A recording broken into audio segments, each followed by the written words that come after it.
Hello everyone, welcome back to our channel ICFX Salary। Okay guys, तो हाँ, कल मैंने एक वीडियो रिलीज किया है जिसमें हमने डिस्कशन किया था ड्रॉन लिक्विडिटी के बारे में। थोड़ा जाना था एक्सटर्नल रेंज लिक्विडिटी और इंटरनल रेंज लिक्विडिटी के बारे में, और फेयर वैल्यू गैप हमने स्किप किया था। तो बट फेयर वैल्यू गैप, क्योंकि इंटरनल रेंज लिक्विडिटी ही फेयर वैल्यू गैप ही होते हैं, तो ये डीप अच्छे से समझना ज़रूरी है, अदरवाइज प्राइस का रिएक्शन हमको समझ में नहीं आता। ओके, ज़्यादातर लोगों ने जिन सभी लोगों ने एसएमसी स्मार्ट मनी कॉन्सेप्ट के बारे में सुना हुआ है, और लोग उसे कंफ्यूज करते हैं आईसीटी कॉन्सेप्ट के साथ में, कुछ लोग। बट आईसीटी कॉन्सेप्ट कुछ और नहीं है, वो एसएमसी ही है। एसएमसी स्मार्ट मनी कॉन्सेप्ट ही है। अब स्मार्ट मनी कॉन्सेप्ट में दो वेरिएशन हम लोगों ने देखे हैं। उसमें आपने सुना होगा कि स्ट्रक्चर मैपिंग हमको करना पड़ता है। तो उसके अंदर स्ट्रक्चर मैपिंग किस तरीके से होती है, जहाँ पर हम देखते हैं ब्रेक ऑफ स्ट्रक्चर या ब्रेक ऑफ मार्केट स्ट्रक्चर या चेंज ऑफ कैरेक्टर, और जैसे मार्केट स्ट्रक्चर शिफ्ट भी बोलते हैं, और इंड्यूसमेंट, वो मार्केट स्ट्रक्चर के अंदर आता है, राइट। अब उसके अंदर ऑर्डर ब्लॉक भी आते हैं, ठीक है, और भी कॉन्सेप्ट्स आते हैं जो एसएमसी के हैं। काफ़ी लोगों ने सुने होंगे, आप लोगों ने, ऑर्डर ब्लॉक आते हैं। उसमें इंड्यूसमेंट होने के बाद में हमको सेल और बाय का डिसीजन हम ले सकते हैं। हाई प्रोबेबिलिटी और लो प्रोबेबिलिटी ट्रेड कौन से होते हैं, इंजीनियरिंग लिक्विडिटी क्या होती है, और स्मार्ट मनी ट्रैप्स क्या होते हैं। बट एक्चुअली में अगर हम इससे हटकर मार्केट मेकर मॉडल्स के बारे में बात करें, जो मार्केट मेकर मॉडल MMXM होता है, मार्केट मेकर मॉडल में स्ट्रक्चर मैपिंग करनी, उसमें भी करनी पड़ती है, राइट। बट उसमें किस तरीके से स्ट्रक्चर मैपिंग होती है, वो मेनली इंटरनल रेंज लिक्विडिटी और एक्सटर्नल रेंज लिक्विडिटी पे डिपेंड करती है।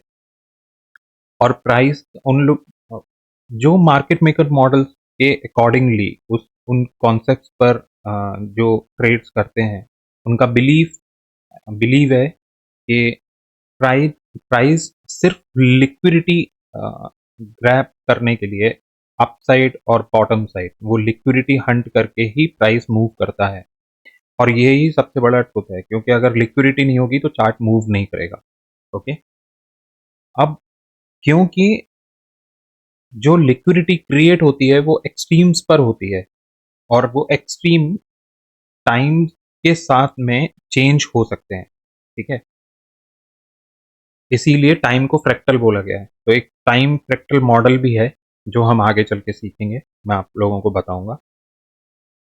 तो यहाँ पर दो तरह के मॉडल होते हैं मार्केट मेकर मॉडल्स में, एक बाय मॉडल होता है, एक सेल मॉडल होता है।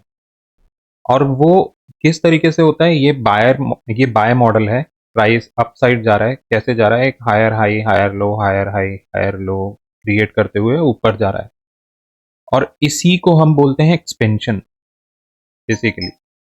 और ये एक्सपेंशन के टाइम पर जब प्राइस ऊपर जाता है, तो प्राइस क्या करता है, एक हाई क्रिएट करता है, वापस आता है, एक फेयर वैल्यू गैप में टैप करता है। और जब इस फेयर वैल्यू गैप में वो टैप करता है, that is internal range liquidity, तो वो एक्सटर्नल रेंज लिक्विडिटी को टारगेट करता है। प्राइस एक्सटर्नल रेंज लिक्विडिटी पर जाता है, उसे ब्रेक करता है, फिर वापस आता है फेयर वैल्यू गैप, जो इंटरनल रेंज लिक्विडिटी है, वो वहां पर टैप करता है, फिर एक्सटर्नल रेंज लिक्विडिटी को टारगेट करता है। और इसी तरीके से प्राइस ऊपर हमको एक्सपेंशन देखने को मिलता है, प्राइस ऊपर चलता रहता है। वापस आके यहाँ पर एक्सट्रीम पर, एक पॉइंट पर आके एक्सट्रीम पर वो लिक्विडिटी क्रिएट करके प्राइस वापस नीचे आता है। बट इस बार next swing lower high create करता है, क्योंकि उसे इस वाले एक्सपेंशन में, ये जो रिवर्सल था या एक एक्सपेंशन भी कह सकते हैं इसको, तो इस डिस्प्लेसमेंट में बेसिकली वो यहाँ पर एक फेयर वैल्यू गैप बनाता है, और वो फेयर वैल्यू गैप में इस बार प्राइस फेयर वैल्यू गैप में टैप करके और नीचे चला जाता है। तो इस बार जो स्विंग नीचे बना, तो इधर दो चीजें चेंज हुई। वो दो चीजें चेंज हुई, वो कौन सी हैं, एक तो ये वाला हाई प्रीवियस हाई से नीचे बना, मतलब लोअर हाई। यहां पर तो एक हायर हाई क्रिएट हुआ था, मतलब हायर लो क्रिएट हुआ था, हायर हाई क्रिएट हुआ था। तो इस बार जब उसने लोअर हाई क्रिएट किया, दूसरी चीज उसने क्या अलग की जो पहले नहीं हुई थी, वो ये कि जो पिछली बार जो स्विंग लो बनाया था उसने, जो हायर लो बनाया था, उसको इस लेग में वो ब्रेक कर देता है। और उसी के साथ ये जो फ्रेश स्विंग लो बनाया था, क्रिएट किया था, उसको भी ब्रेक करता है। और प्रीवियस जो एक्सपेंशन टाइम लास्ट लेग बना था, उस स्विंग लो को भी वो ब्रेक कर देता है। तो यहां से एक्सपेंशन आया बाइंग साइड के लिए, और यहां से एक्सपेंशन स्टार्ट हो जाता है सेल साइड के लिए। तो इसीलिए इस पूरे मॉडल को बोलते हैं बाय मॉडल, और इसे हम बोलते हैं सेल मॉडल। ठीक है, एग्जैक्टली ये स्कीमेटिक डायग्राम नहीं है परफेक्ट, बट अगर सिर्फ बाय मॉडल और सेल मॉडल की बात की जाए, तो हाँ, हम इस तरीके से एक रेफरेंस के लिए हम इसको ले सकते हैं, राइट। नेक्स्ट कहां पर आते हैं? नेक्स्ट हमको जो देखना है, मैं आपको बताऊंगा एग्जैक्टली फेयर वैल्यू गैप्स होते कैसे हैं, फिर इन्वर्टेड फेयर वैल्यू गैप बनते हैं या इन्वर्जन फेयर वैल्यू गैप्स होते हैं, उसको IFVG भी बोल सकते हैं। ठीक है, फिर IRL, जो हम ऑलरेडी डिस्कस कर चुके हैं, इंटरनल रेंज लिक्विडिटी। और इंटरनल रेंज लिक्विडिटी और कुछ भी नहीं है, वो फेयर वैल्यू गैप है। ठीक है, फिर ERL, that is external range liquidity. तो चलो अब देखते हैं चार्ट पर। मैंने गोल्ड का ही चार्ट लिया हुआ है डेली टाइम फ्रेम पर रेफरेंस के लिए। ठीक है, तो अब देखते हैं। पहले मैं आपको बताता हूँ फेयर वैल्यू गैप्स होते किस तरीके के हैं, वो दिखते किस तरीके से हैं। ठीक है,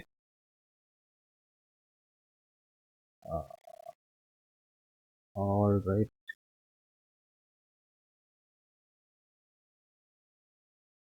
ओके। तो अभी देखो, एक बुलिश फेयर वैल्यू गैप और एक बेरिश फेयर वैल्यू गैप। ठीक है, तो दोनों साइड में फेयर वैल्यू गैप बनेंगे। अगर बेरिश फेयर वैल्यू गैप है तो उसे सीबी भी बोलते हैं, सीबी, SIBI। और बुलिश फेयर वैल्यू गैप अगर क्रिएट हो रहे हैं तो उसे बीसी बोलते हैं, BISI। BISI मतलब by side imbalance, sell side inefficiency. Okay, और इसी तरीके से सीबी का मतलब होता है सेल साइड इम्बैलेंस और बाय साइड इनएफिशिएंसी, राइट। तो डायरेक्टली अगर हम बीसी और सीबी करके हम उसको इंडिकेट करते हैं, तो समझने में आसानी हो जाती है कि वो फेयर वैल्यू गैप किस तरफ क्रिएट हुआ है। ओके, तो अब आप देखो, ये फर्स्ट कैंडल, ये जो फर्स्ट कैंडल है, ये फर्स्ट कैंडल इसको हम मानते हैं, इसका लो, और ये थर्ड कैंडल का हाई। ठीक है, तीन कैंडल हमको कंसीडर करनी है हमेशा। तो फर्स्ट, सेकंड, थर्ड। फिर अगर ये कर रहे हैं तो फर्स्ट, सेकंड, थर्ड, इस तरीके से हमको लेकर चलना है। तो इन दोनों के बीच में आप देखो कि कहां पर गैप है, कहीं पर गैप है, उसको हम बोलते हैं फेयर वैल्यू गैप या इम्बैलेंस। तो यहां पर एक गैप है छोटा सा, ये इम्बैलेंस है। इम्बैलेंस बोल सकते हैं, या इसको क्या बोल सकते हैं, सीबी। ठीक है, सीबी, ये एक इम्बैलेंस है। फिर प्राइस ने दूसरा इम्बैलेंस कहां क्रिएट किया? इस कैंडल, ये first candle, second candle, third candle. तो ये इसका लो, इसका हाई, तो फिर से एक फेयर वैल्यू गैप मिला। फिर यहां पर कोई फेयर वैल्यू गैप नहीं है, यहां पर कोई फेयर वैल्यू गैप नहीं है, यहां पर कोई फेयर वैल्यू गैप नहीं है, यहां पर कोई फेयर वैल्यू गैप नहीं है। फिर ये फर्स्ट कैंडल, ये सेकंड कैंडल, ये थर्ड कैंडल, तो एक फेयर वैल्यू गैप है, यहां पर एक फेयर वैल्यू गैप है। फिर ये फर्स्ट कैंडल, ये थर्ड कैंडल, तो यहां पर फेयर वैल्यू गैप नहीं है। फिर ये फर्स्ट कैंडल, ये थर्ड कैंडल, तो यहां पर एक फेयर वैल्यू गैप है। ठीक है, फिर ये फर्स्ट कैंडल, ये सेकंड कैंडल, ये थर्ड कैंडल, ये डोजी थर्ड कैंडल, तो यहां भी एक फेयर वैल्यू गैप है। ठीक है, अब ये कौन सा फेयर वैल्यू गैप है? क्योंकि ये सेल साइड में बना है, तो ये सीबी है, मतलब बेरिश फेयर वैल्यू गैप है, ठीक है। फिर first candle, second candle, third, तो यहां भी एक फेयर वैल्यू गैप है, यहां भी एक इम्बैलेंस है, ठीक है। फिर ये फर्स्ट कैंडल, ये सेकंड कैंडल, ये थर्ड कैंडल, तो यहां भी एक इम्बैलेंस है। अब ऐसे आपको बहुत सारे इम्बैलेंसेस मिल जाएंगे सेल साइड में और बाय साइड में, बहुत सारे मिलेंगे। वो अलग चीज है कि इन इम्बैलेंस में कौन सा इम्बैलेंस हमको किस तरीके से कब लेना होता है फॉर एंट्री क्राइटेरिया, ठीक है। अब आप देखो उसका प्राइस का नेचर कैसा है, प्राइस का नेचर कैसा है। जब भी ड्रॉन लिक्विडिटी, आई गेस सब लोगों को क्लियर हो गया होगा, आप फिर से कल का वीडियो देखना, ठीक है। मैं लिंक डिस्क्रिप्शन में मेंशन कर दूंगा कल के वीडियो का। तो अभी जब प्राइस नीचे आ रहा था, जब प्राइस यहां से नीचे आ रहा था, तो ये प्राइस कहां से ऊपर गया, तो ये प्राइस गया एक इम्बैलेंस एरिया से। वो इम्बैलेंस कहां है, इस कैंडल और इस कैंडल के बीच में, ये एक इम्बैलेंस है जिसे हम बोलेंगे फेयर वैल्यू गैप। अब ये फेयर वैल्यू गैप जब प्राइस नीचे आ रहा था, तो प्राइस ने इसको टैप करके एक स्विंग हाई क्रिएट किया, ये वाला स्विंग। तो जब प्राइस यहां नीचे आया था, तो ये swing high, last swing high ये था। तो यहां पर जब स्विंग हाई क्रिएट करके नीचे प्राइस आना शुरू हुआ, तो ये क्या ऑफर किया प्राइस ने, एक एक्सटर्नल रेंज लिक्विडिटी। तो इधर हम मार्क कर सकते हैं एक्सटर्नल रेंज लिक्विडिटी, ये पेंडिंग है, ठीक है। एक्सटर्नल रेंज लिक्विडिटी ये पेंडिंग है। प्राइस ने इस फेयर वैल्यू गैप को जब टैप किया, तो उसको इंटरनल रेंज लिक्विडिटी में टैप करने के बाद कहां पर जाना चाहिए था, एक्सटर्नल रेंज लिक्विडिटी पर। बट प्राइस सीधे नहीं गया, सीधे नहीं गया, क्यों, क्योंकि उसके पास में बीच में भी हर्डल्स थे इस लेग के अंदर। तो वो अपना चेंज करेगा, जो ये हर्डल, वो हर्डल क्या है, ठीक है, अभी भी एग्जैक्टली मैं आपको बताता हूं। जब प्राइस नीचे फेयर वैल्यू गैप में टैप करता है, तो प्राइस फिर से एक स्विंग हाई क्रिएट करता है। और ये स्विंग हाई कहां से क्रिएट हुआ है, ये स्विंग हाई इस फेयर वैल्यू गैप से क्रिएट हुआ है। और प्राइस वापस से नीचे आता है, तो फिर से हमको एक एक्सटर्नल रेंज लिक्विडिटी ऑफर करता है, राइट। ये एक्सटर्नल रेंज लिक्विडिटी है। और ये एक्सटर्नल रेंज लिक्विडिटी से जब प्राइस वापस नीचे आता है, तो फिर वो ऊपर कहां से जाता है, फिर से एक फेयर वैल्यू गैप को टैप करके ऊपर जाता है,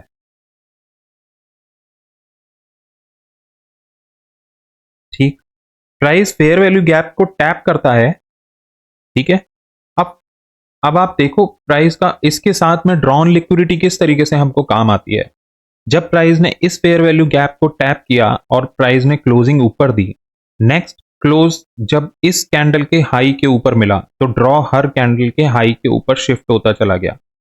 इसीलिए प्राइस जब तक ऊपर गया, जब तक उसको कोई इम्बैलेंस एरिया नहीं मिला या ऑर्डर ब्लॉक नहीं मिला, तो अभी के लिए इम्बैलेंस काफी है। तो इम्बैलेंस नहीं मिला, तो प्राइस उस इम्बैलेंस तक गया, इम्बैलेंस से वापस नीचे आया, फिर एक इम्बैलेंस पर टैप किया और फिर इस एक्सटर्नल रेंज लिक्विडिटी को उसने टारगेट किया। जब वो एक्सटर्नल रेंज लिक्विडिटी को टारगेट करता है, तो उसने क्या किया, एग्जैक्टली इसको स्वीप किया, इस एरिया को एक्सटर्नल रेंज लिक्विडिटी ग्रैब की, हंट की। तो इसका मतलब इसके ऊपर जितने भी एसएल थे, जो पेंडिंग ऑर्डर्स थे, वो ट्रिगर हुए सेल साइड के लिए। सेल साइड के लिए जब ट्रिगर हुए, तो प्राइस वापस से नीचे आया और वापस से कहां पर टैप करता है, इसी इंटरनल रेंज लिक्विडिटी में, राइट। तो जब प्राइस इस वाले फेयर वैल्यू गैप से नीचे आया था और इस सेम कैंडल ने जब ऊपर क्लोज किया, प्रीवियस कैंडल के लो के ऊपर क्लोज किया, तो ड्रॉ शिफ्ट हुआ एग्जैक्टली इस कैंडल के हाई के ऊपर। नेक्स्ट डे कैंडल ऊपर गया, ठीक है। अब जब एक्चुअली में ड्रॉ यहां शिफ्ट हुआ था, तो कैंडल को यहां तक जाना ही था, तो ये मेनली हमारा ड्रॉ ही था कि सेम कैंडल का जब प्राइस ने इसको स्वीप किया प्रीवियस कैंडल को, तो ड्रॉ यहां शिफ्ट हुआ था, जैसे हमने एक्सटर्नल रेंज लिक्विडिटी की तरह मार्क किया हुआ है।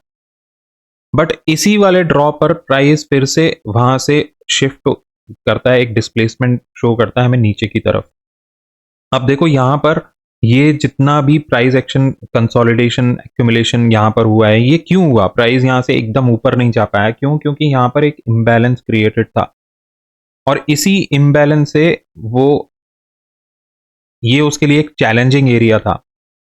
और ये कौन सा इम्बैलेंस है एक्चुअली में, तो मैं आपको बताऊं, ये इन्वर्ट फेयर वैल्यू गैप है। Okay, invert fair value gap, version fair value gap.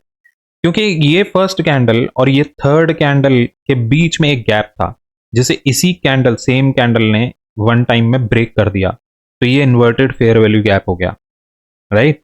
तो इसीलिए प्राइस यहां पर स्ट्रगल करता रहा ऊपर जाने के लिए, फाइनली इसे ब्रेक करता है और ये ड्रॉन लिक्विडिटी को रीच करता है, जो कि एक एक्सटर्नल रेंज लिक्विडिटी की तरह हमने मार्क की हुई है। प्राइस वापस आता है, इंटरनल रेंज लिक्विडिटी में टैप करता है, और प्राइस इस एक्सटर्नल रेंज लिक्विडिटी को टारगेट करता है यहां पर। अब कुछ लोग इस जगह पर जब प्राइस आया, तो कुछ लोगों ने यहां पर इसको ऑर्डर ब्लॉक कंसीडर किया होगा। क्यों? क्योंकि ऑर्डर ब्लॉक की एक कंडीशन होती है, उसके बीच में एक फेयर वैल्यू गैप होना चाहिए, और वो फेयर वैल्यू गैप यहां पर एक ऑफर था।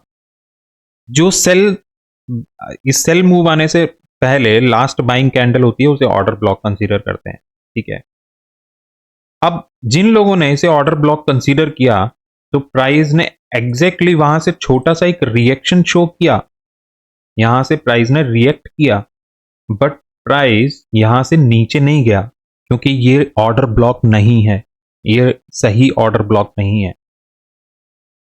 तो प्राइस जब इस ऑर्डर ब्लॉक पर टैप करके ये रिएक्ट कर रहा था नीचे की तरफ, तो उसने क्या किया? फिर से इस पॉइंट पर आके उसने सेलर्स को ट्रैप किया, उसने इनवाइट किया कि आओ मैं नीचे जाने वाला हूं, और प्राइस ये रिवर्स हो गया यहां से, और ये एक्सटर्नल रेंज लिक्विडिटी को टारगेट करके इसके ऊपर क्लोज कर देता है।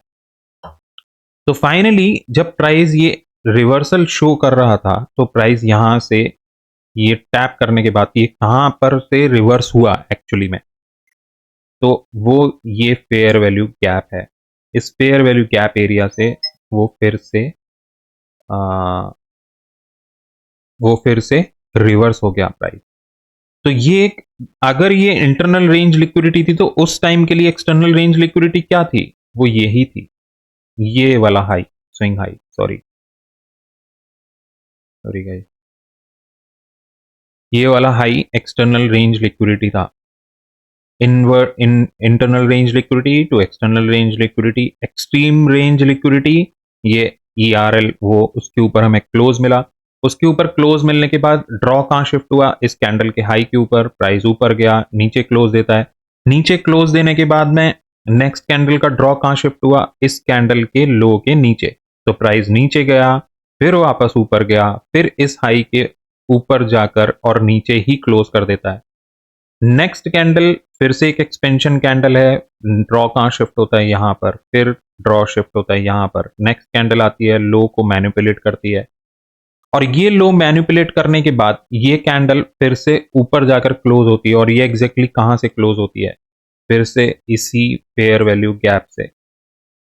और जैसे ही ये फेयर वैल्यू गैप में टैप करके ऊपर रिएक्ट करती है, तो ऑटोमेटिकली इसका ड्रॉ शिफ्ट होता है इस कैंडल के हाई के ऊपर, राइट? और फिर एक स्विंग हाई क्रिएट होता है, और वापस प्राइस जब नीचे आता है, तो ये क्रिएट हो जाता है हमारा एक्सटर्नल रेंज लिक्विडिटी, ये ERL है, और प्राइस वापस से इंटरनल रेंज लिक्विडिटी में टैप करता है, और फिर एक्सटर्नल रेंज लिक्विडिटी पर चला जाता है।